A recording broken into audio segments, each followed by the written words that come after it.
let's have the presentation of the proposed summit resolution to be presented by the ever-energetic President of the Lincoln Chamber of Commerce, Ms. Reggie Burubay. Thank you. So this is it. Thank you very much for staying. Again, good afternoon and hapon. We are very happy to inform that with the conduct of this two-day Mindanao Power Summit, we have generated a total of 13 proposed resolutions as provided by our participants. So palakpakan natin ang congratulations for 2 minutes. I will be presenting this to you for support and adoption. Okay? Should you have additional concerns, you may email it to the Lincoln Chamber of Commerce not later than June 4, 2024. So to begin with, please allow me to read these proposed titles of the resolutions. We have two parts of the proposed resolutions. First from the summit participants, and then from the Philippine Chamber of Commerce and Industry. Okay? So, first, urging the Department of Energy, DOE, and the Energy Regulatory Commission, ERC, to establish a balancing mechanism to protect the interests of the majority of the electricity consumers who will shoulder the stranded costs with the promotion of renewable energy, such as net metering and distributed energy resolutions. Number 2, requesting His Excellency Ferdinand R. Marcos Jr., President of the Republic of the Philippines, through the Secretary of the Department of Energy, to not pursue the privatization or adoption of a concessionary agreement for the rehabilitation and operation of the existing Agus Pulangi hydropower complexes. Number 3, urging the concerned national agencies, local government units, private sector to accelerate the development of renewable energy projects in Mindanao. Number 4, urging the Department of the Interior and local government to direct the local government units to integrate and underscore or emphasize the renewable energy investments in their PDPFPs, CLUPS, CDPS, and corresponding investment plans and programs. Number 5, a resolution endorsing His Excellency Ferdinand R. Marcos Jr., President of the Republic of the Philippines, through the Secretary of the Department of Energy, Rafael M. Matilla, and the Chairperson of the Cooperative Development Authority, Mr. Joseph Itincabo, with a parallel endorsement to the Chairperson of the Senate Committee on Energy, Senator Pia S. Cayetano.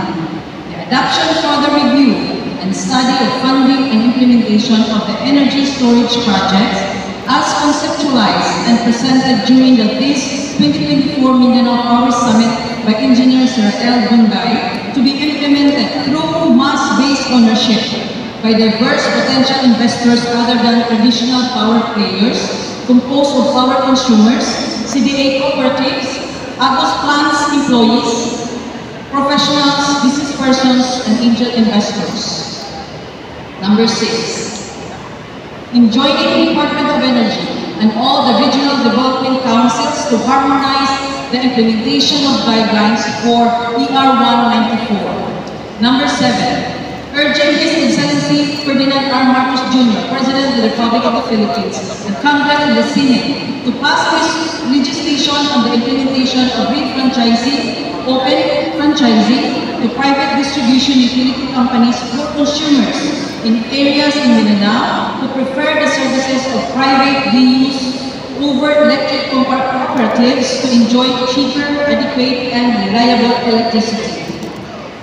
Number 8, urging conferring greater power or solid authority of Power Consumer Council with co-chairmanship with the local electric cooperatives to capacitate better the power outlook forecasting of electric cooperatives and renegotiate power supply agreements to confirm existing demand to avoid costly demand-supply deficit.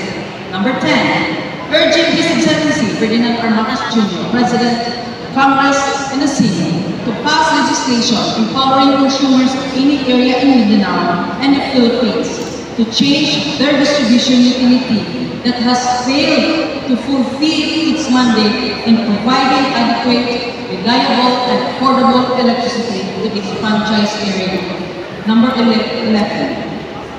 Requesting the DOE, DOST, MSU IIT, Ateneo de Davao University, Mindanao Renewable Energy Research and Development Center, and the University of Science and Technology of Southern Philippines to study the use of hydrogen as an alternative renewable energy option for Mindanao. Number 12. Urging all highly urbanized and component cities to create a City Power Advisory Development Council in all the respective local government units. 13. A resolution thanking and commending the Iligan Chamber of Commerce and Industry through its President, Ms. Reggie E. Pinumbayan, for the successful conduct of the 2024 Mindanao Power Sale.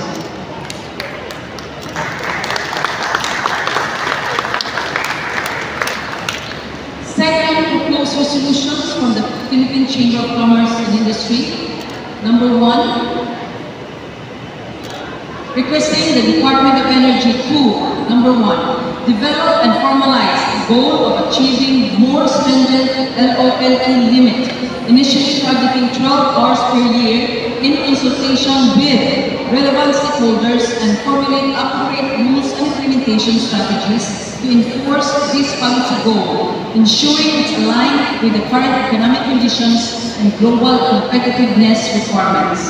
2. Establish capacity market through 1. Capacity auctions similar to the Green Energy Program in some respects, whereby the subject of competitive procurement is the delivery of new generation capacity that would raise the aggregate system capacity adequately to have the reserve margin that would satisfy the LOLE, and operating reserves markets in WESM to buy the desired operating reserves, where the Department of Energy shall set the level of operating reserves for reliability to limit loss of load to the policy level, and publish the requirements for operating reserves in each grid for the next 5 years.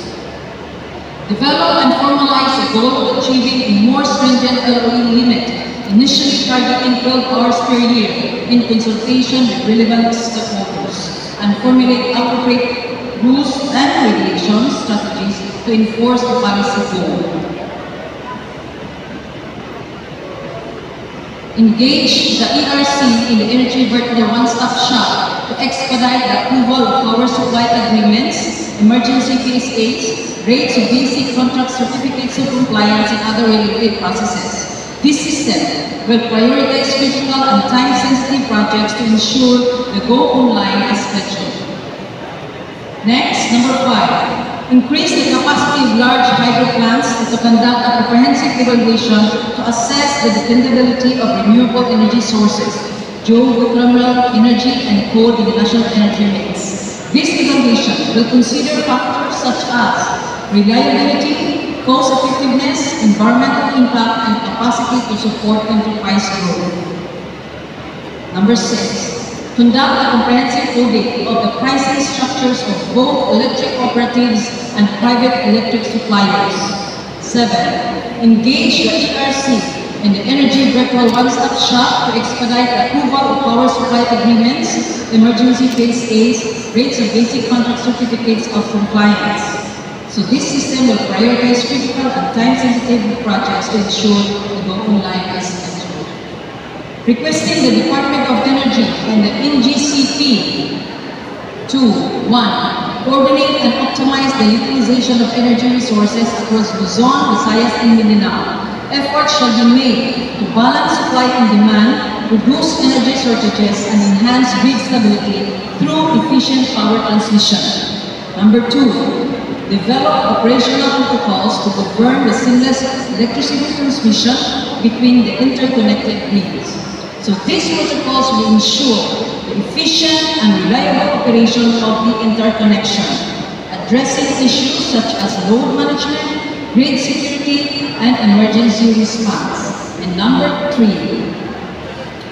requesting the ERC to, number 1, enhance the existing reliability performance benchmarks as outlined in ERC Resolution number 10, Series of 2020.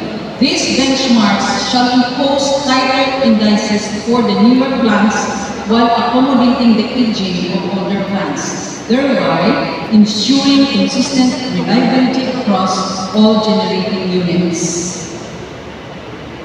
These are all for your support and adoption. I hope to support and adopt the presented resolution subject to proper policy and enhancement. So move, Madam President. Initiating the motion from the audience participants. Please stand up, everyone! Second motion!